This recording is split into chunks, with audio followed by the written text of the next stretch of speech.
Number 16, Ben V says, are the biblical references to Sheol slash Hades necessarily hell?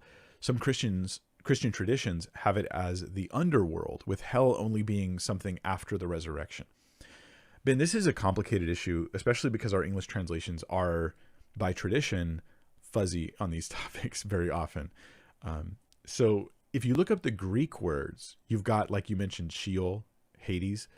Sheol is a Hebrew term, and it means like the ground, and it could also mean like a spiritual place where a soul goes. So it can mean both. It can mean either one.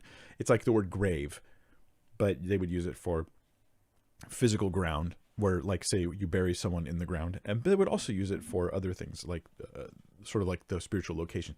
Hades is a Greek word that seems to refer only to an intermediate state where people go before judgment, at least currently on my understanding of theology. This stuff does get complicated. Your question, though, is, are the biblical references to Sheol slash Hades necessarily hell? In my opinion, even whether you take hell in the conditionalist or the eternal conscious torment, or whichever version you take, either side of that debate, hell is a future thing, not a present thing at all. So anytime Hades comes up in the Greek, which is most of the time in the New Testament when you have it referred to, except for Revelation, mostly, to my knowledge, it's talking about Hades, not hell. All right, that these are different things. So Hades in Revelation is cast into the lake of fire. That's hell. Right?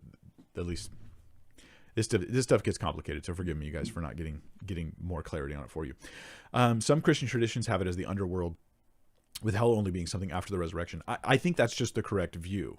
I think that although underworld is a weird term that I wouldn't put on there, because I don't want to bring in Greek theology, Romanesque Greek theology into the concept. Underworld seems like a loaded term I don't want to use personally. Yeah.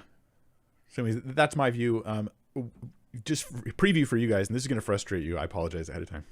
After I do this women in ministry study, after I teach through the entire book of Hebrews, it's going to take me 7,000 years.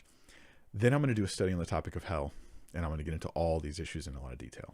But I have tons and tons of work before I can even start that.